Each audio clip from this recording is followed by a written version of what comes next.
Good morning बच्चों। यह हमारी आज की वर्कशीट है।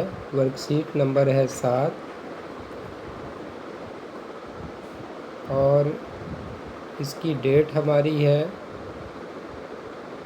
21/6/2021। तो इस वर्कशीट में हम सबसे पहले देख लेते हैं कि हम क्या क्या दे रखा है। इस वर्कशीट में कोलॉइड विलयन के बारे में बताया गया है। ये हमारे आसपास के पदार्थ शुद्ध हैं, दूसरे पार्ट से लिया गया है। और पिछली वर्कशीट में वास्तविक विलयन के बारे में बताया गया था। इसमें इसके अलावा निलंबन के बारे में भी बताया जाएगा। तो ये कोलॉइड विलयन के बारे में बताया गया है कि कोलॉइड विलयन क्या होते हैं। और इसमें दो अवस्था, परिक्षेप प्रावस्था और परिक्षेपण माध्यम के बारे में बताया जाएगा। इसके अलावा कोलॉइड विलयन के कुछ उदाहरण के बारे में बताया गया है। कोलॉइड विलयन के गुण क्या क्या होते हैं उसके बारे में भी हम सीखेंगे इस पाठ में। तो इस पाठ को हम स्टार्ट करते हैं। इस पाठ को समझने के बाद अंत में प्रश्नों के उत्तर भी हमें लिखने हैं। तो हम पाठ को स्टार्ट करते हैं समझना कि इस पाठ में क्या क्या है। तो सबसे पहले कोलॉइड विलयन क्या होते हैं, जो कि इस पाठ के स्टार्ट में दे रखा है, इस पाठ में है।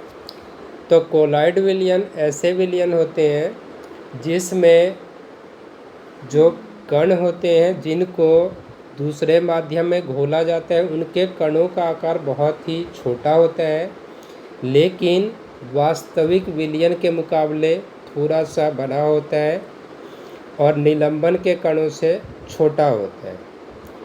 ये जो कोलॉइड विलयन होते हैं, इसका एक उदाहरण है दूध में पानी मिलाने पर जो मिश्रण बनता है वो एक कोलॉइड विलयन है।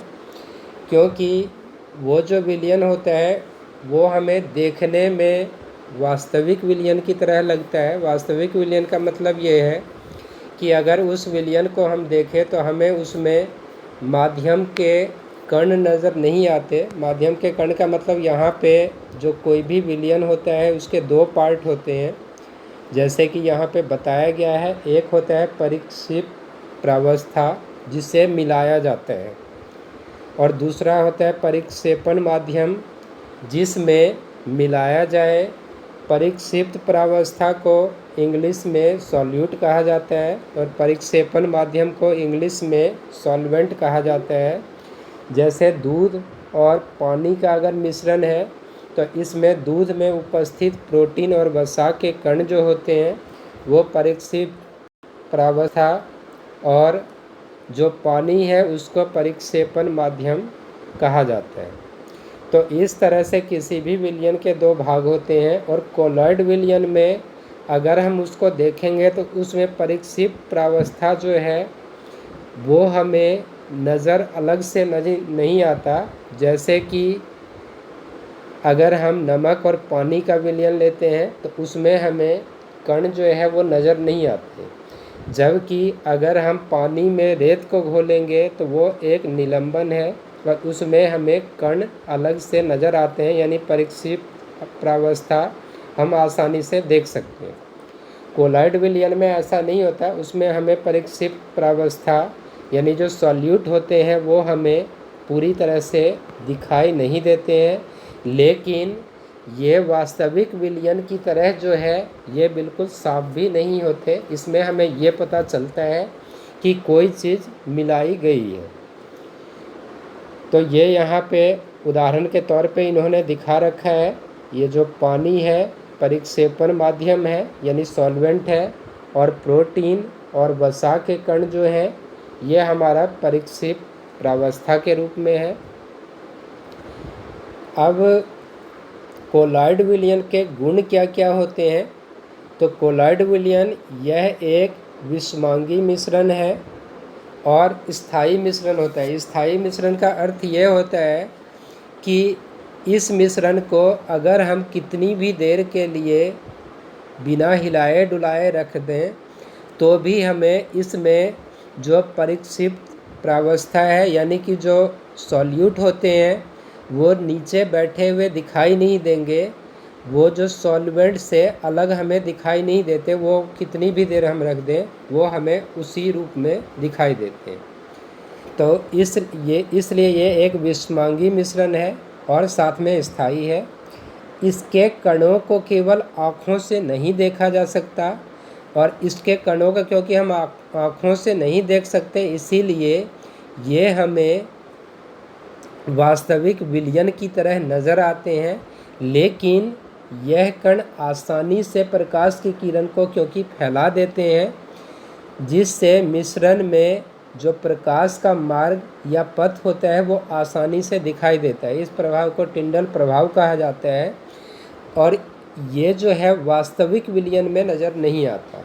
तो इस रूप में ही कोलॉइड विलयन जो है वास्तविक विलयन से अलग होता है, क्योंकि यह टिंडल प्रभाव को दर्शाता है, जबकि वास्तविक विलयन टिंडल प्रभाव को दर्शाता नहीं है। इसके कणों को छानन विधि से अलग नहीं किया जा सकता, जबकि निलंबन, जैसे कि रेत में रेत और जो पानी का मिश्रण होता है उसको हम छानन विधि से अलग कर सकते हैं, लेकिन कोलॉइड विलयन के कणों को हम छानन विधि से फिल्ट्रेशन मेथड से अलग नहीं कर सकते। अब उसके बाद है कोलॉइड विलयन के यहाँ पे कुछ उदाहरण बताए गए हैं। तो कोलॉइड विलयन के जो उदाहरण हैं यहाँ पे, जैसे कि इन्होंने दिखा रखा है, अगर परिक्षेपण माध्यम जो कि अधिक मात्रा में होते हैं वो गैस है, और उसमें परिक्षेप प्रावस्था जो कि द्रव है, यानी कि जो कम मात्रा में होते हैं, तो उस केस में जो कोलॉइड विलयन बनता है उसको एरोसोल कहा जाता है। इसी तरह अगर गैस में ठोस है उसको भी एरोसोल कहा जाएगा, और इनके उदाहरण यहाँ पे दिए हुए हैं। कोहरा है, बादल है, कुहासा है, इसी तरह से धुआं है, और जो ऑटोमोबाइल्स होते हैं, ऑटोमोबाइल्स के जो उनका एग्जॉस्ट बाहर निकलता है वो भी एरोसोल होता है। इसी प्रकार से अगर द्रव सॉल्वेंट है और गैस उसमें घुली हुई है तो इसको फोम कहा जाता है, और उदाहरण इसका शेविंग क्रीम है। जबकि द्रव में अगर द्रव को घोला जाए तो वो इमल्सन कहलाता है, और इसका उदाहरण दूध, फेस क्रीम इत्यादि है। तो ये कोलॉइड विलयन के कुछ उदाहरण बताए गए हैं। अब हम इसके प्रश्नों के उत्तर एक बार जानने का प्रयास करते हैं। तो सबसे पहला प्रश्न है, हम कोलॉइड विलयन व वास्तविक विलयन में अंतर कैसे ज्ञात कर सकते हैं? सचित्र स्पष्ट कीजिए। तो अभी हमने, यह हमारा क्वेश्चन है पहला, और अभी हमने यहाँ पर इस उदाहरण में देखा था कि यहाँ पे दिखा रखा है वास्तविक विलयन है और ये कोलॉइड विलयन है। दोनों में अंतर क्या है? जो वास्तविक विलयन है वो प्रकाश की किरण का रास्ता उसमें नज़र नहीं आ रहा, जबकि कोलॉइड विलयन में प्रकाश की किरण का रास्ता बहुत आसानी से नज़र आ जाता है। तो एक अंतर तो दोनों में ये है। दूसरा अंतर ये होता है कि कोलॉइड विलयन एक विषमांगी मिश्रण होते हैं, जबकि वास्तविक विलयन एक समांगी मिश्रण होते हैं। और ये हमारे दो इसके अंतर हैं जो हम इसमें लिख सकते हैं, और इसका हम चित्र बना सकते हैं। उसके बाद दूसरा क्वेश्चन है, निम्न की परिक्षेपण माध्यम व परिक्षेप प्रावस्था, यानी कि सॉल्वेंट और सॉल्यूट हमें लिखना है। किस किस का? धुआं, कोहरा और बादल का।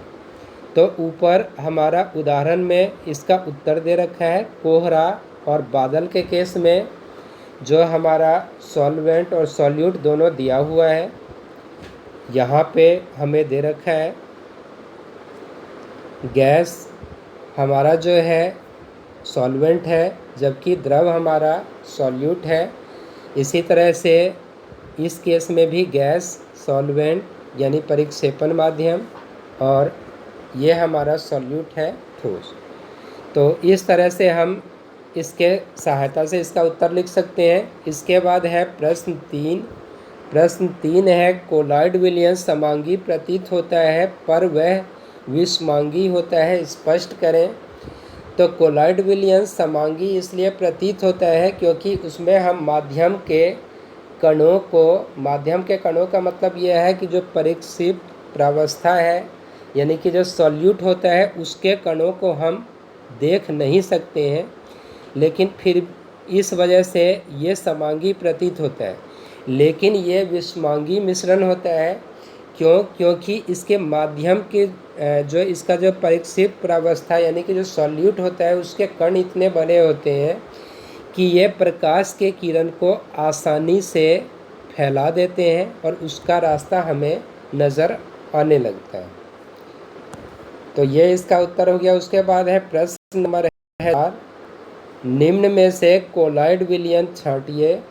साबुन जमा पानी यानी साबुन और पानी का जो मिश्रण होता है, तो साबुन और पानी का मिश्रण ये एक कोलॉइड विलयन ही है।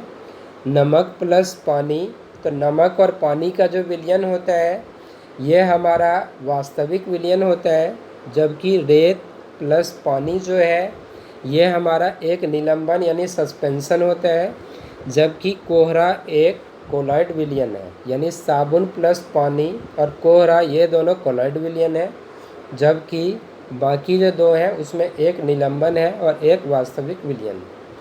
तो इस तरह से हमने ये वर्कशीट समझ ली है और वर्कशीट में हमने प्रश्नों के उत्तर को भी डिस्कस कर लिया है। तो उम्मीद है सभी बच्चों को ये वर्कशीट समझ आ गई होगी।